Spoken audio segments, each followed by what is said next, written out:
Hi, in this video presentation, I'm going to be talking about composition studies or writing studies or writing and rhetoric. Yes, this academic discipline goes by so many names. The actual name of the program at Arizona State University is Writing, Rhetoric, and Literacies. But for now, we will stick with composition studies as its name. So what is composition studies really about? What does it value and fight for throughout the time? And why does it matter? Those are the points that we are going to be discussing about in this video presentation. Well, historically speaking, the field of composition studies was believed to be emerged in the middle of 1960s or 1966 to be precise, after the Dartmouth Conference, based on the book from Joseph Harris, A Teaching Subject. Then approximately in 1 decade after that, based on the origins of composition studies in the American College 1875 until 1925, written by John Brereton,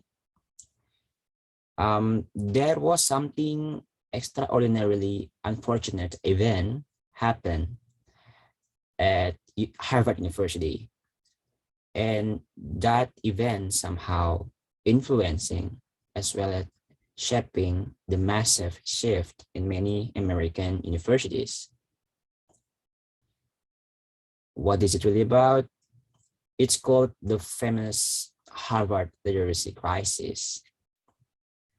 And the crisis was caused by the unimaginable result of Harvard's written entrance examination that showed more than half of the participants actually failed on the test. In response to that, freshman composition, or what we call first-year composition nowadays, was required at Harvard, and that's soon to be adopted by many US universities after that. People from the English department are the ones responsible becoming as the instructors, meaning they do not necessarily need to have background in composition studies or a compositionist per se in order to teach first-year composition courses in universities.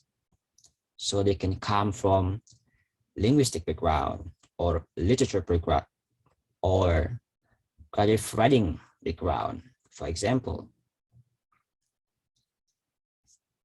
Now, what you see here, the list on the right side is the values of composition studies as explained from the book Composing Rhetoric and Disciplinarity, written by Rita Melencic et al. While on the left, the list on the left is the element included in the framework for success in post-secondary writing, which developed by Council of Writing Program Administrators, National Council of Teachers of English, and National Writing Project. And I think it only makes sense when we talk about first-year composition, we also need to talk about the framework.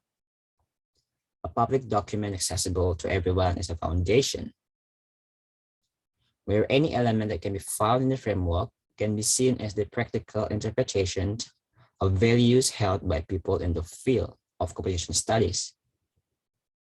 Now, referring back to a couple of class meetings ago, actually, it was first weeks in the course, first few weeks back in January, I found the framework as something that is too simple and too general for something as important as college writing and first-year composition. However, the more time I spent in the composition studies course, the more I realized why it is what it is.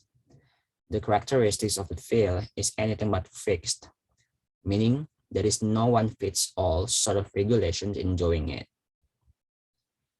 And coming from someone with zero experience with first-year composition, I really wish I have experience engaging with the course, or at least those post-secondary students back in my country get the chance to do so. This got me wondering, is there any study that specifically look at comparison between first-year composition course to English as academic purposes course, or whether or not FYC can be somehow being integrated or incorporated into EAP course? Or is there any way that non-American universities adopting the way FYC approach the students during their first years by probably creating a whole new course by combining FYC and EAP? Why do I say so?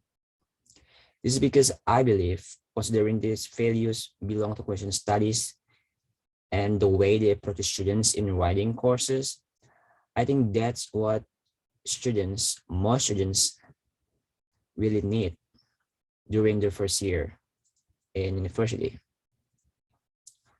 Okay, so generally, I used to think writing as a skill is the one considered as the hardest skill compared to other four skills of language. Comparing to listening, reading, and speaking, writing is the hardest one for those who have English as their second language. However, it seems that it is not really the case, that those whose English is their first language tend to also have the same challenge, particularly on writing. The proof is first composition course exists, and that exists for a reason, right?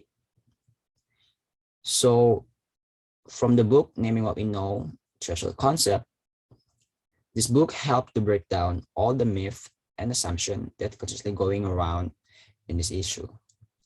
For example, writing as a long time activity. The process is more social. It turns out to be more social than most people thought because every writing refers to a certain audience. And the process is never really a line, even though it looks like that, even though it looks like one. Other important example is by having the same mindset that writing is not one-time activity of creating and perfect writing. As a result, writing seems scary because everyone thought it needs to be done with instant flawless piece of writing. One of the threshold concepts offered the idea that the text as something not connected to the author, and most importantly, it can have multiple improvements before it becomes the final product. Now, in conclusion, composition studies is an academic field about people who constantly providing help in terms of teaching writing that embrace every student's need that include but not limited to academic writing. Also, emphasizing process over result and focused on students. Thank you.